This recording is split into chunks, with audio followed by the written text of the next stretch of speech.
I started IGP when I got my first dog for IGP, which was with a DVG club um, in Virginia. And my first dog was actually a Corso. And he was not good. And I learned a lot. And she received a BH after several tries and could go no further due to some nerve issues. I did not pursue protection with the dog. She was a rescue from a local shelter and decided that upon some advice I got from club members, I should get a German Shepherd if I wanted to continue in the sport, if I was interested. So I got a German Shepherd and began work with her and did, I would say, about a year's worth of work with her. And also got her BH, and then unfortunately she passed away of a kidney issue after having bloat. And then I got another dog, another female German Shepherd, and she worked with her for about a year and a half, was also not a puppy, and got her through a BH and was heading towards her one. And she unfortunately had a back problem that I had to retire her from work. So I, with the help of her breeder, pet homed her, and then decided to go for a Malinois and got Elon. Pros and cons of working with a Malinois in this sport. I mean, in general, I don't have a lot of cons as far as like a negative speak on the breed. And what I mean is I've only had one and he's pretty perfect. So I would say the work is, easy for him. He's extremely talented and had very clear training from the beginning. So I would say the work is a breeze. He's super stable off the field, so I've never really had a living problem with him, meaning that he has an off switch. He's very clean. He's very quiet. He's highly sociable and just super level-headed guy. So living with him is also not difficult. I have had other Malinois in my home that were not as clear-headed and or did not have that off switch, and I can see where that might be a downside for some folks, depending on their living situations or their expectations off the field. Totally makes sense. Why IGP over all dog sports? Good question. So in general, IGP caught my eye because I believe it's the only bite sport that truly recognizes the dog's breeding and what the dog has inside of them. And what I mean is, if you look at other bite sports, suit sports, they are heavy on prey. And there is no real challenge to the dog throughout to keep its brain through the fight. And there's really no let up in IGP for that. Yes, they get grips, but they must always out and they must stand in front of a helper with dominance in the protection and make sure that they have that heart and skill to stay there, which is good training, but not all dogs have that. And I think it's important that the sport is kept with that in mind, meaning that that is the huge difference, that it is a breed related sport. It is a breed survey, if you will, to see if the dog has these working capabilities and sets of drives, and to judge them against other dogs of their breed to see what their character is. That's what really drew me to the sport. And then to have that balance with the three phases of also having obedience and tracking for hunt drive. I felt like it was the sport that would come up with the ultimate dog, if that made any sense. What, if anything, do you not like about IGP? I like the sport a lot in general. I think it's extremely challenging. And I think a lot of people get, I wouldn't say hysterical, but in general have a very hard time within those challenges because of, you know, the amount of knowledge that it takes, that you can't just do it by yourself. You have to have a team, a partner, a coach, you know, a helper, a club. All of those things are super important for success in this sport. And I think it can become really frustrating for people, realizing that, you know, you can only get so far on your own, and then relying on those people and having to teamwork and communicate. I don't know if I dislike it about it, but I can see how it can be trying. In general, I've had a really positive experience with the sport itself. With individuals in the sport, I've had a super positive experience. I think it's hilarious how many people, different types of people, do this sport, and how you can come into contact with those people and have a dinner and spend a whole weekend with these people that you never would have met outside of the sport and aren't even in like your social realm. And that kind of segues into the next question, which is, with all of the training and everything that goes into the sport, how do you juggle that with a full-time job and training at this level? I mean, if you're training at that level, it becomes a lifestyle. And I know a lot of people will kind of scoff at that, but IGP really at that level is a lifestyle. You live with your dog a certain way. You have habits that lead into the training. So it's not just on the field that you have that relationship, it's off the field. It is a tremendous amount of work for me. My training helper and coach lives 3 hours away from me. So I was driving 3 and 4 days a week, 6 hours on the road both ways, 4 hours a night sleeping and working during the day. I am a business owner, so that really helped with my flexible schedule and being able to commit to, you know, I can work this much lessons in the morning and then get off work and go to Pennsylvania to where I needed to be and then drive back. I have an excellent team of trainers with me at my business that were able to cover when I needed to get something done, because as we all know, there's no time limit on dog training. If your dog is confused or left in a spot or maybe not clear on something and you need another session, then it just is what it is.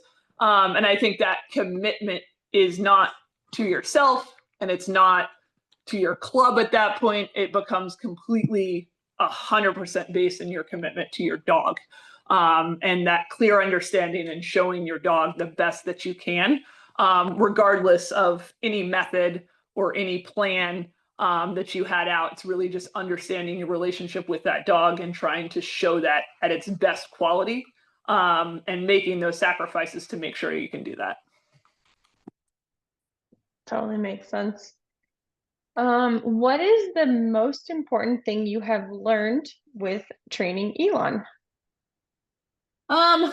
So I had very limited experience with IGP, especially protection, before I got him. And he is a very powerful dog. He is a very forward dog, as we can see in protection. He is still not at his peak, I do not believe.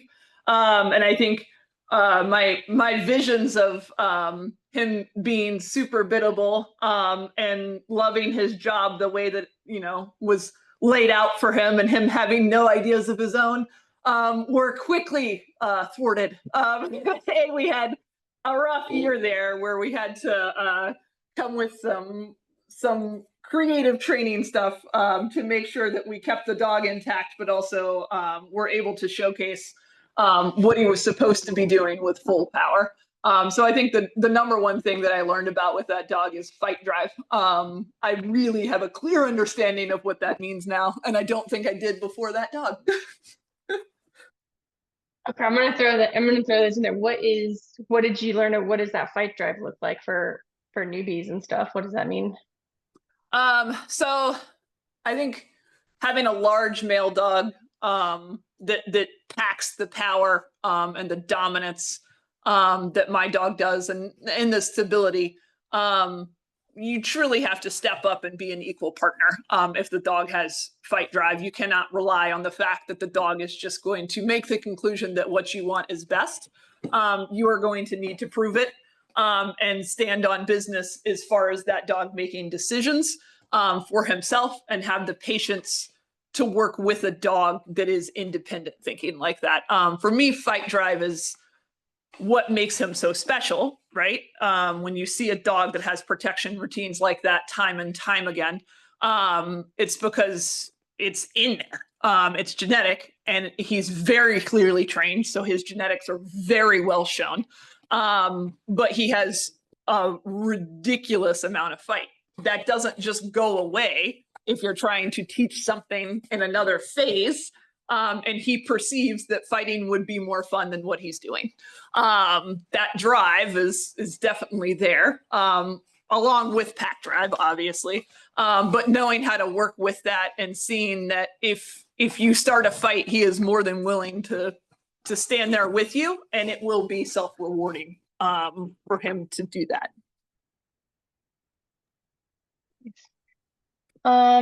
What advice do you have for a newbie just coming into this sport? For me, do your research, find someone that aligns with why you got into the sport, and watch them train, understand, what they're trying to portray through their club, through their, through their other club members. And you have to align with that. And if you don't, go find somewhere that you do. So that then you're not consistently fighting a wave that doesn't make sense. Meaning you need that team, and you're going to need that consistency for your dog. And the second thing is be open-minded, be willing to learn.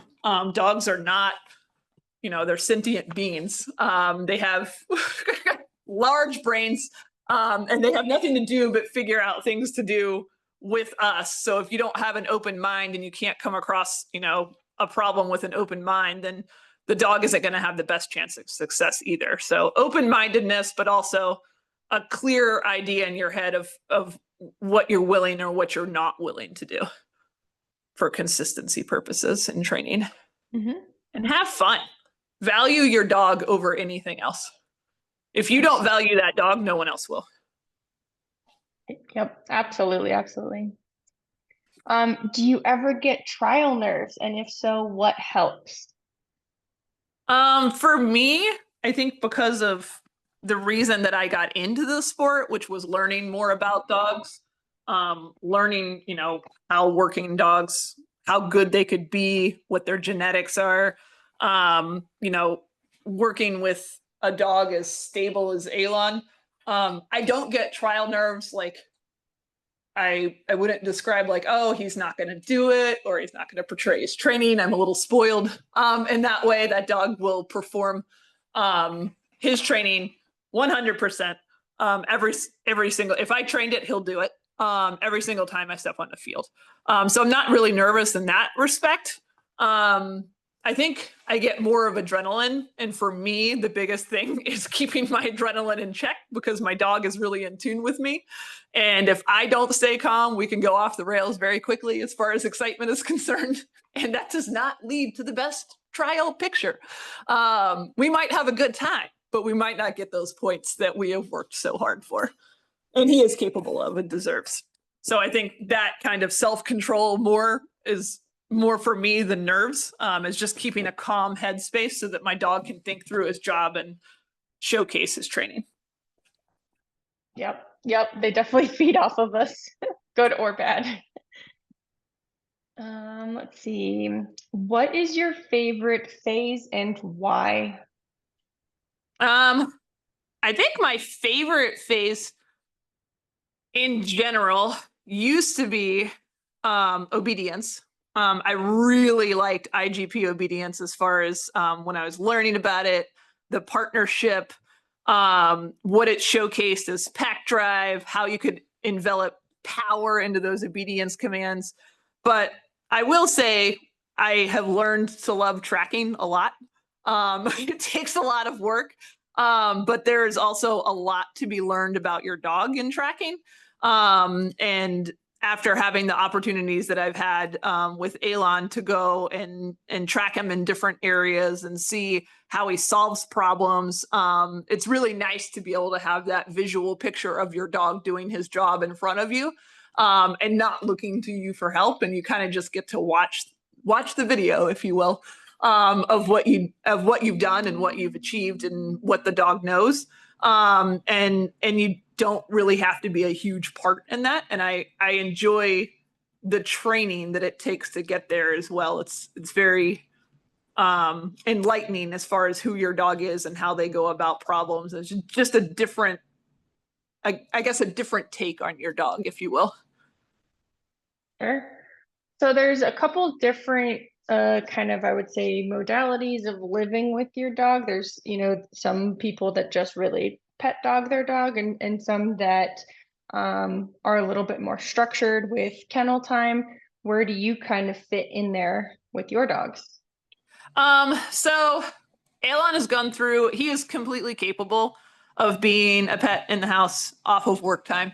And is in long stretches where he is off. He's in fact loose in the house right now, with this puppy absolutely terrorizing him. He's like, what have you done? I generally have him out with me and around me for at least 6 hours a day. So he is not, cooped up in a crate. He's in a 5x5 if I'm out of the house. I do have 2 tiny chihuahuas, so he is separated from that. However, when we are heavy in training, I will generally crate him more often because he needs that break. And I want to make sure that I'm not, switching up on him too often as far as handling and, making rules. And he thinks a lot and he studies me a lot. So making sure that he's really off before I let him loose in the house and he's deciding this or deciding that. So in general, yeah, I have mostly let him pet dog. He's very easy temperament that way. But there are times where he is kenneled away from me to keep the balance and the clarity in our relationship. Nice. I think this one bridges a little bit into that one too. Someone asked, what pet tricks does he know, and how do you balance pet dog life and training dog life? So for me, the balance comes from understanding where the dog's head is at primarily, meaning if I am asking for a lot of training leading up to a trial, I'm not going to ask him to switch gears so hard when he comes home. I will give him a little bit of crate time. We might take long walks and then have him go in the crate. But, I'm not going to come home from a really hard training day and then expect him to just sit on the couch and not focus on me or not, you know what I mean? Like I'll give him a little bit of guidance when that comes in. As he gets older, he's needed less and less. And then the secondary thing is I'm very careful about corrections when he's a pet dog.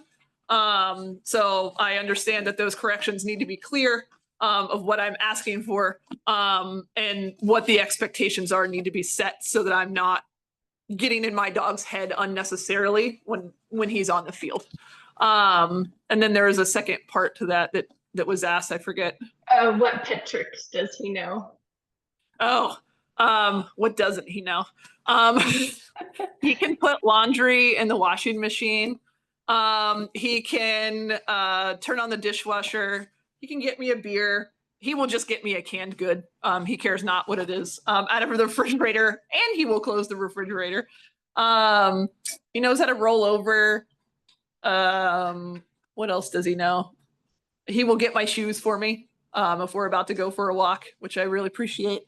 And generally he's pretty patient about looking for a match, which I appreciate. Yeah, he does know quite a few pet dog tricks. He knows how to shake. He can sit pretty. Yeah, I think I think that's about it. That's pretty adorable. Yeah. Oh my goodness. You're being the baby. It's the baby. She's trying to get him to play and it's not working out for her and she's getting real mad about it. Oh. She's like, why won't you play with me? Well, we talked about that a little bit. You've got this new Corso puppy. So does that mean he is retired, or what does the future hold for you guys? Oh, absolutely not. I don't believe he's actually maxed out yet. The dog is only 4, and he's an early 4. So we will definitely still be training. I plan to compete in AWDF coming up in May.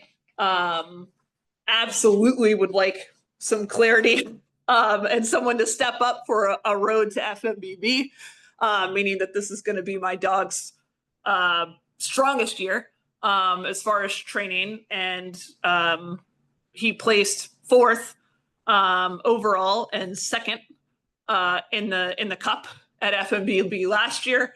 And the 4th overall was only due to a young dog mistake. Nothing having to do with his strength in any exercise or phase. So yeah, I have huge plans for this dog. He is in fact my main focus coming up on, the next 2 to 3 years of training.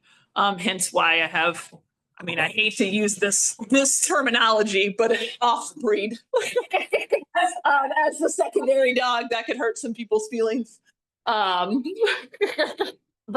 off-breed meaning not a shepherd, not a Belgian or German variety, and she will be secondary in the work to Elon. So Nice.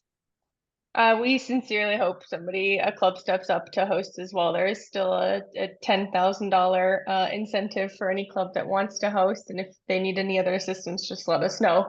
We definitely want to make that happen. Yeah, I think a strong organizational presence on Unity could help that happen. And again, the choices of the organization are affecting people that have put that work in. And they have dogs that can very obviously compete at a high level if given the road to do so. Yes, absolutely.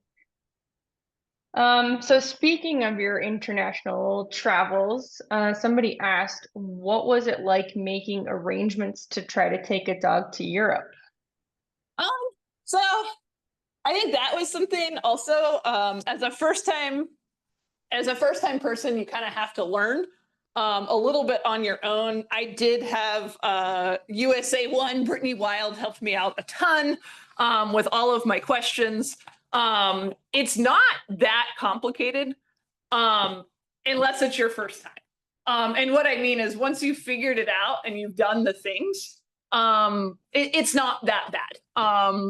It's just a matter of the stress of not having the correct paperwork.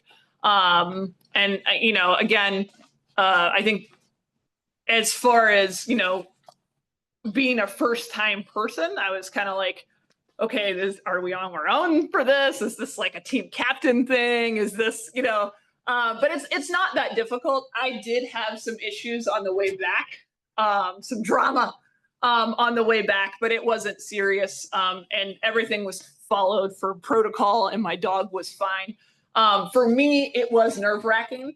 I have spent Elon's entire life controlling every mechanism of his safety and well-being, and to be out of control in that situation when it's most important to me that I know what's going through his head and that his body as well, was nerve-wracking, but it was unavoidable. It was just circumstantial. We had I forget what happened when we flew out of Frankfurt, but it was like a water sanitary issue. So they turned us back an hour into the flight and we got back to Frankfurt. And he was held as baggage. So I could not check him out and get a flight back within the next 2 weeks. So I had to leave him checked in, which means he had to go to a holding facility there where I could not see him, which was fairly difficult on my nerves. But again, it wasn't anything that was out of the ordinary. He was very well taken care of. There was no problem. It was just the mental you know, oh my God, there could be a problem type thing. I had no idea that happened to you on the way back. That is terrifying. It was terrifying. It was horrible. um, but yeah, it was definitely something where I was like, oh my goodness, like this is it. This is how dogs die on the tarmac. This is what happens. But Frankfurt did a really nice job. Lufthansa, he flew Lufthansa. Dana did a really nice job on making sure that everything was super clear to me on, you know, hey, this is where he goes. This is what happens. You cannot contact him if he's going to stay checked in his baggage. And it makes sense, right? This dog was not on a dog passport to go to Frankfurt. He was passing through. He is baggage. I don't know what their shots and everything were, but if I were to check him out, I would have had to redo a pet passport, which I did not have. I only had his rabies vaccination and other things to be able to fly him as I did. So it was going to be a whole thing. And I mean, as a country of Frankfurt, I don't know that I would want every animal passing through on a flight to be able to be let loose in Frankfurt with somebody for a night. So I understand what they did, but it was, I will avoid connection flights in the future due to that. Mm-hmm. No, I completely understand.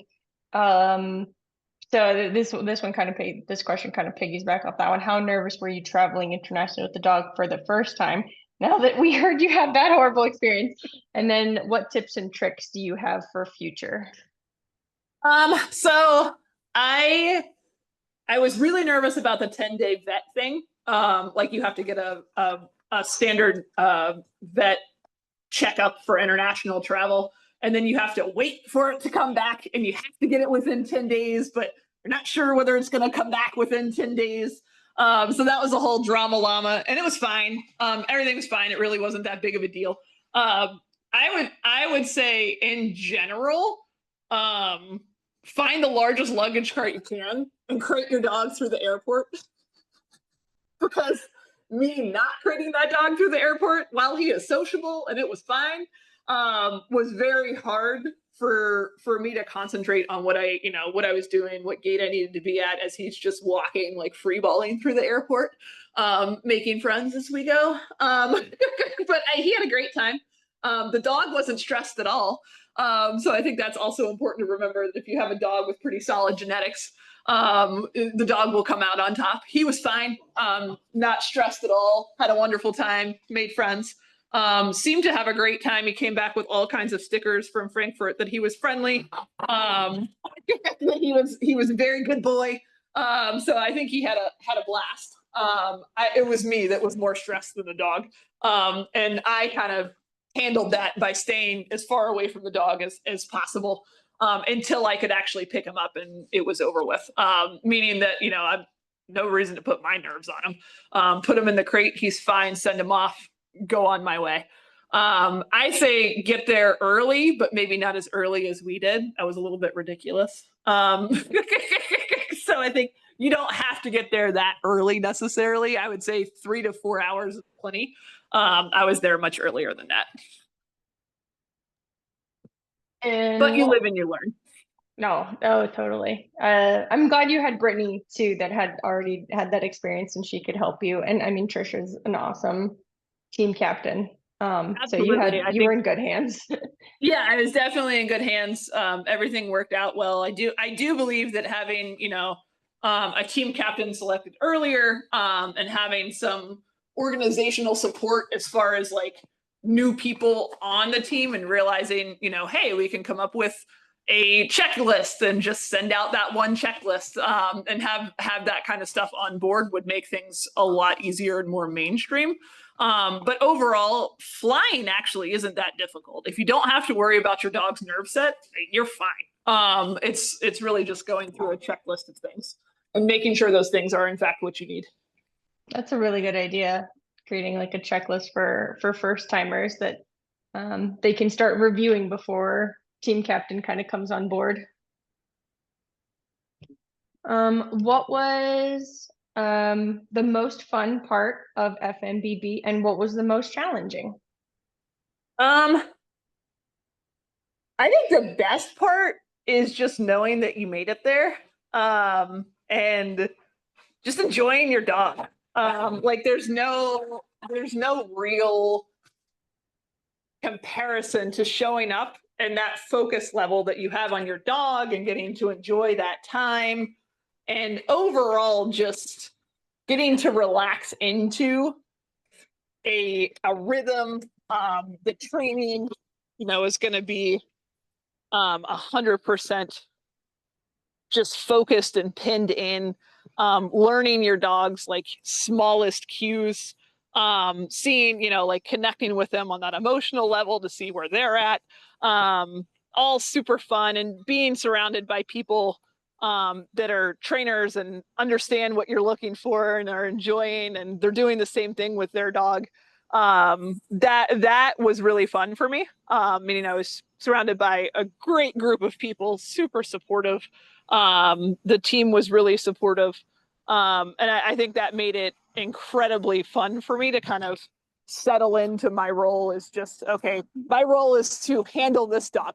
And my coach is here to help me train, and my helper is here to do, to do these things. And that really kind of set me on a relaxed, chilled out. I was just vibing.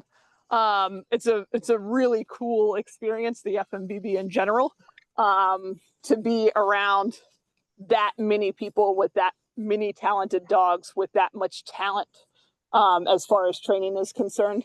And everybody from, other countries was super nice and really open, and just a really good vibe. I think the most nerve-wracking thing is making sure, for me, was making sure that my dog had every opportunity possible for success. Meaning that if I needed a tracking field, if I needed a training field, if I needed this, that, or the other, I was really, really focused on making sure that my dog got everything he needed, and doing anything possible to do that, which, could mean a drive, could mean, you're getting up early in the morning. It could mean, that type of logistical stuff, was a little bit stressing for me, because I like to be, how would I say this? I like to be on point and know what's going on at all times, and that's just not possible. You have to be a little flexible. But overall, great. Had a great time. Really super fun experience.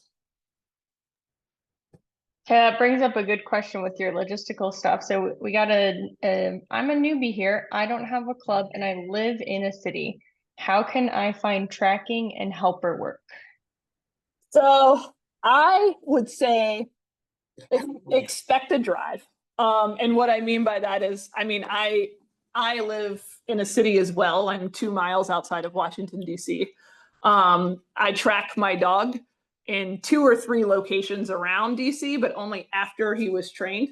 And what I mean is, for puppy tracking, where I couldn't have it disturbed, I had to drive a little bit. And you got to make that sacrifice and know that, hey, this is, athletic fields. As he got better, there's going to be the park field with trash in it. Knowing that he's working through those problems and giving him the grace to do so, is extremely important. As well as, if you're looking for a club, I think you can go on to the organization, find a club near you, and then maybe go check them out, see what they're doing. I definitely think you should get a club if you're brand new. It's going to give you, even if you go once a month, because it's a longer drive, it's going to give you a much better idea of, I guess, a rounder vision of the sport, and it's going to help you and your dog streamline a lot better. Someone looking from the outside in is going to be able to tell you a lot more about what they're seeing, than your perception of what's going on. This is same newbie person asked this question. Can I do my own helper work? Should I, or is it a bad idea? I think that depends strictly on the temperament of your dog. If you're a newbie, I would say that's probably a bad idea. The dog has to be super clear on drives, and they have to be super clear on the relationship with you. I would not dream of doing my own helper work. The dog should not be going through an act. The dog should have feelings about this. And I don't know, depending on how strong your dog is, you might not want those types of feelings to be mixed into obedience. And if you're the person that's enacting those, and you don't have a super strong, clear relationship, that could pose an issue. However, I always say that, in my opinion, training helpers are the backbone of the sport, meaning that a training helper with good feel, and that can break things down for a dog in a way that makes them feel confident and powerful, and can show their best genetics, whatever that might be, it's irreplaceable in our sport. If we don't have that, we don't have the sport. And if you're interested in the sport, a good training helper is how you're going to get the most success, the most out of your dog without confusing your dog, and leading to, some issues down the line that you don't have to fix. That's super well said. How do I talk to farmers about borrowing their land for tracking or trials? So I will say from personal experience, knocking on someone's door around 7 p.m. isn't seen as good these days. This is not always the way these days. Sometimes it works out. Don't be scared of a no. And know when you're hearing a soft no, because sometimes those turn into yeses. I sometimes in a pinch, I'm not going to lie, I have used first, asked questions later. Played the dumb blonde if I really needed something. It just depends on what you have available to you. I was all over the place training my dog, and what I mean is, my training coach and helper is an iron worker and gets off from work at crazy times. And I was following him up and down the East Coast. We were very rarely in the same spot. So we didn't have a training field. We were using lights in a Walmart parking lot to teach bark and holds. We were doing all kinds of things that are probably frowned upon. However, you train where you can and when you can. If there were no signs, I probably tracked on it, to be perfectly honest. If I'm doing something a little closer to home where it's going to be a habit, we have reached out to community centers and to colleges and to any place that had really, open fields that were useful, and explained what we're doing. And the big thing I noticed is, like, they don't really care about the whole long lecture about the sport or whatever. They just want to know if their field's going to be damaged. And when you explain that the field's not going to be damaged in any way, shape, or form, and that you're going to pick up the flags and leave, and it's just scent work, people are a lot more likely to let you use their field. They don't care about the sport necessarily. They just want to be nice. And then if you just make it easy for them to not have repercussions, they're pretty cool about it. Absolutely. No, that makes sense. Just don't damage their property.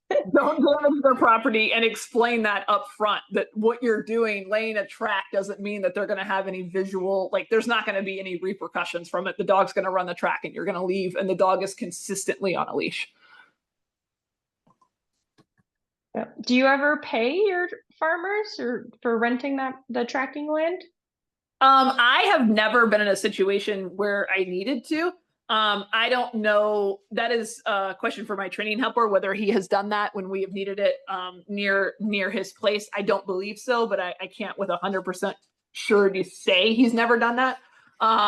Especially if we had the rest of the club tracking there at the same time. I know we tracked on quite a bit of alfalfa leading up to FMBB. And it just so happens that my training helper had a neighbor with alfalfa. So that worked out well. But I don't know whether he paid that farmer or because they were neighbors, we were just in on the good and the farmer did not care. Awesome. That's super lucky. Yeah, it was great.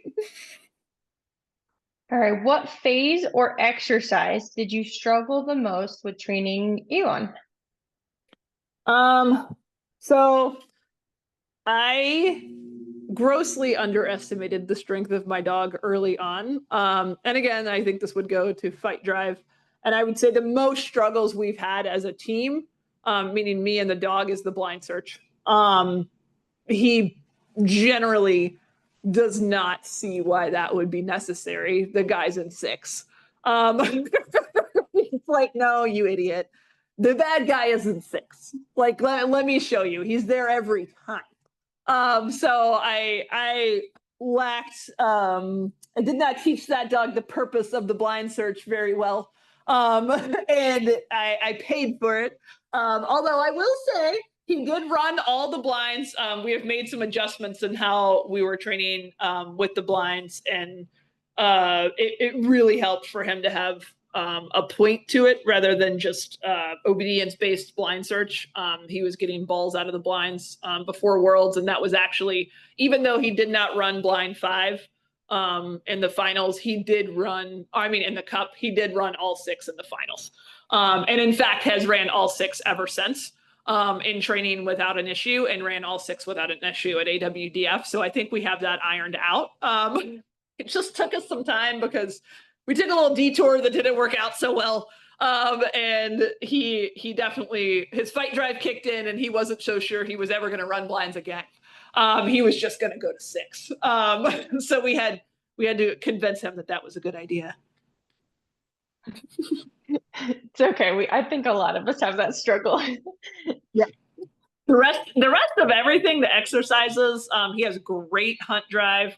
We had to figure out his jam and tracking, and we're just now getting there.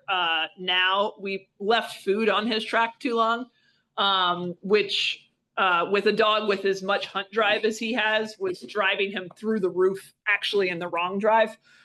Way too excited, air scenting, doing some crazy mess.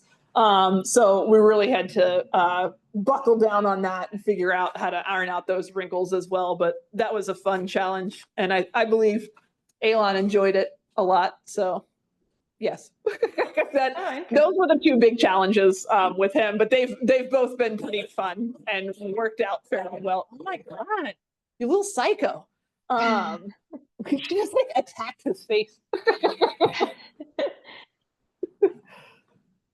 Well, tell us, and we talked a little bit too before we started, but tell us about this new little guy. Oh, she is 8 weeks old as of yesterday. So she's little, but she's not little. She's an Italian Mastiff out of Ivy League, which is in I want to say Eastern Shore, Maryland. Really excited about her. She'll be a good time. A nice switch from a Malinois. I like a challenge, and I do believe a Cane Corso is a challenge in this sport, no matter how great the dog is. And she is a good one. She has got drive. She is very forward, and definitely has solid nerve base and a stable head.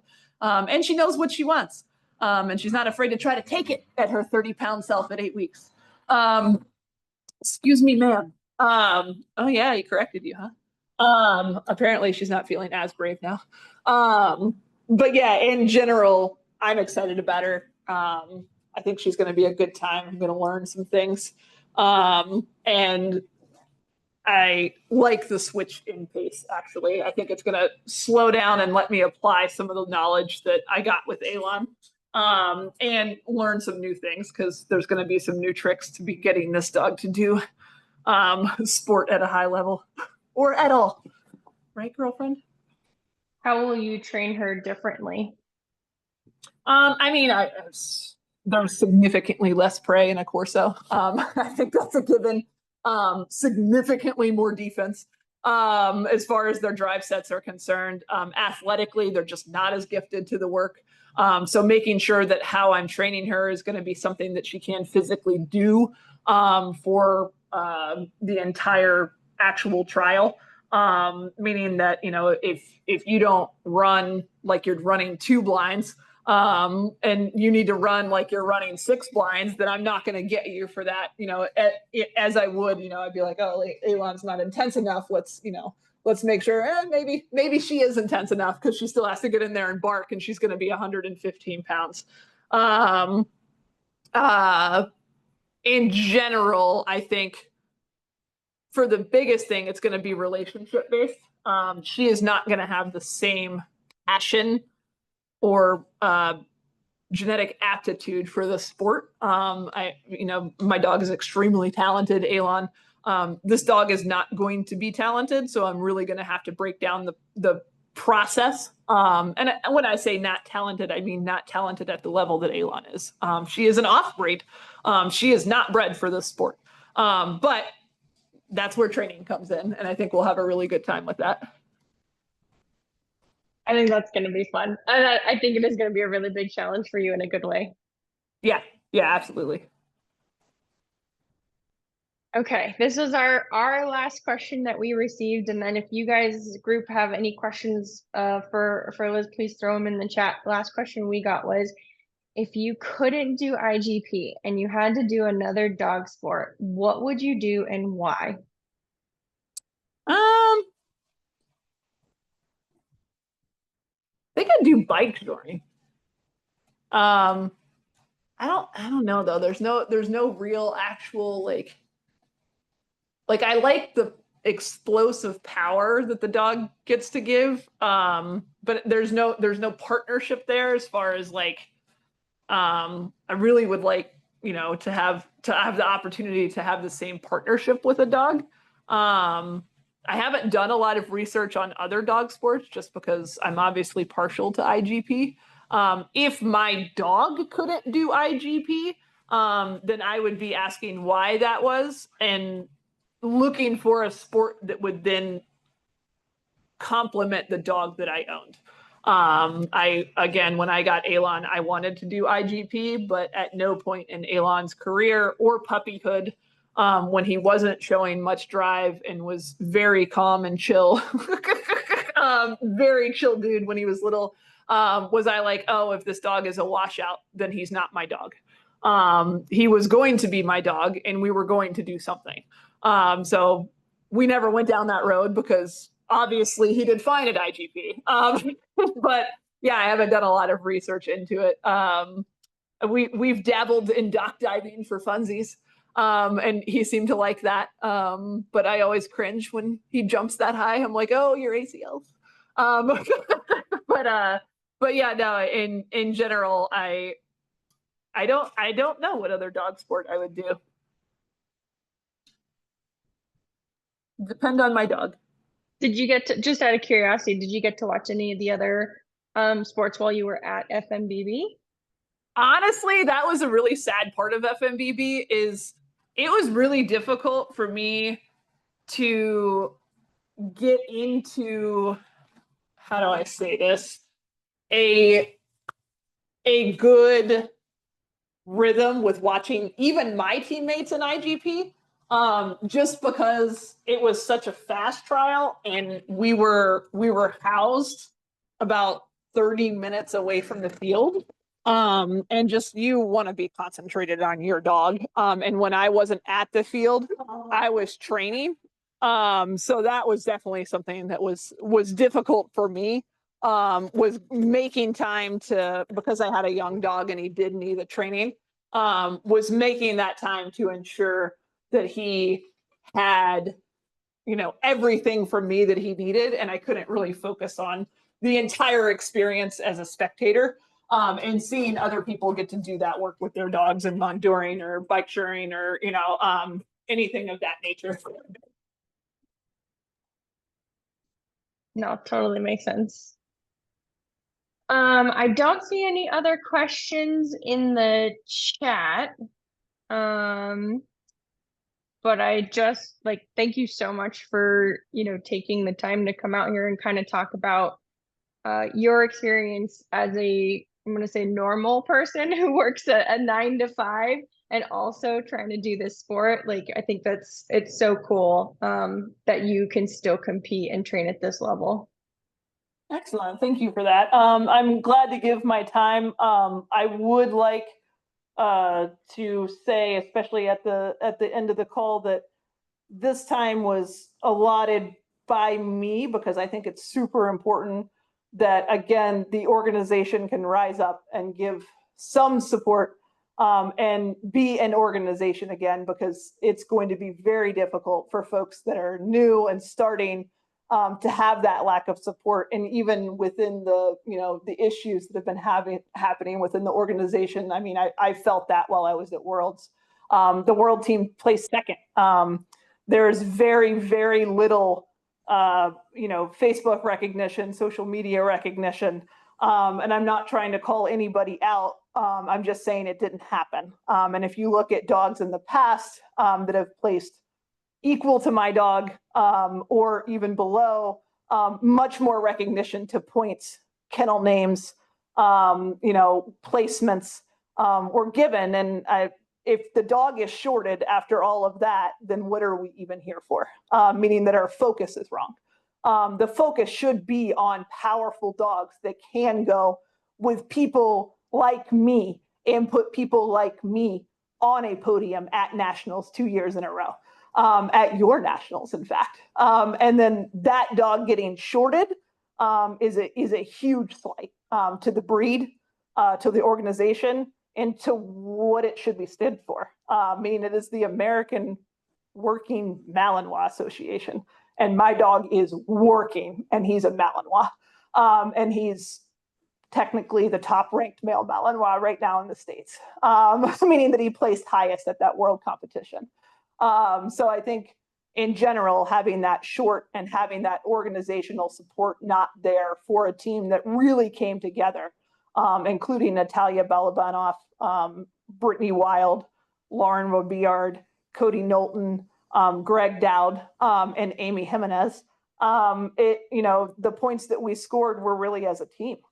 We didn't have anybody fail out except for Cody with a no out. His dog went out strong. And I think that's something to be said and wasn't mentioned well enough because of the strife with the organization. Yeah, I couldn't agree more. And I think, I was there with you guys in Greece too, and I've been to the last, 4 or 5 FMBBs. I think this was the first time that Team USA has podiumed in like a decade or something. It was super cool to see you guys up there.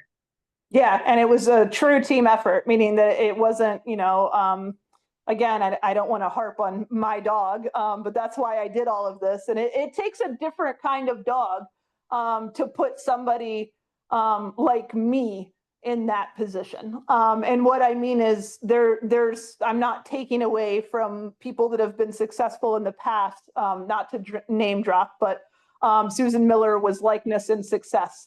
Mark Sacoccio was likeness and success as an individual. But I think we can all agree that those people have had a lot more years in training, a lot more connections, and a lot easier time abroad due to those connections to set their dog up for the most success.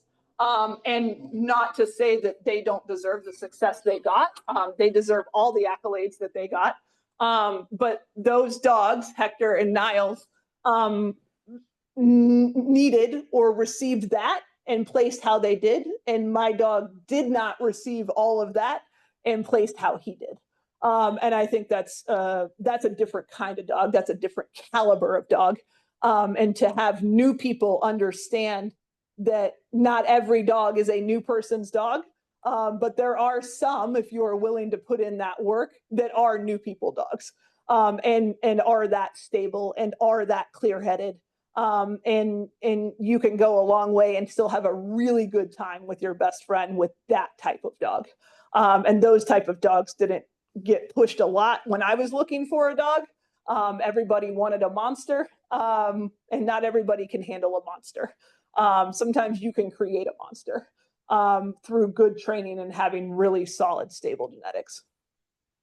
Oh, thank you for saying that, because the organization as a whole is a lot of newbies, club folks, and when I first met you, USTA Northeast Regionals, I think that was something that I instantly picked up from you, was you have such a cool relationship with your dog. You guys really are like best friends team, and it's so cool to see that, and then know that you kind of came from nothing, like you said at the beginning. I think that's so inspiring for folks. Yeah, and to have that focus to see the difference in focus on competitors in the past versus what I was able to achieve, is disappointing at best. And hopefully will be different for another newbie that comes through as the organization pulls through this. For newbies coming through or for you next year? That's what I'm hoping for you. Yeah. But cool. Well, thank you guys so much. Thank you for your hour. I know you're on the East Coast now, Elizabeth, so it is late. So I will let you go. But yeah, thank you so much for your time and passion for the sport and coaching others and helping others and paying it forward like Brittany interested, showing the new people. I hope that you get to pay that forward to newbies on the team as well in the future. Absolutely. Thank you so much for the time. Yeah, thanks guys. All right. Have a good night. Night.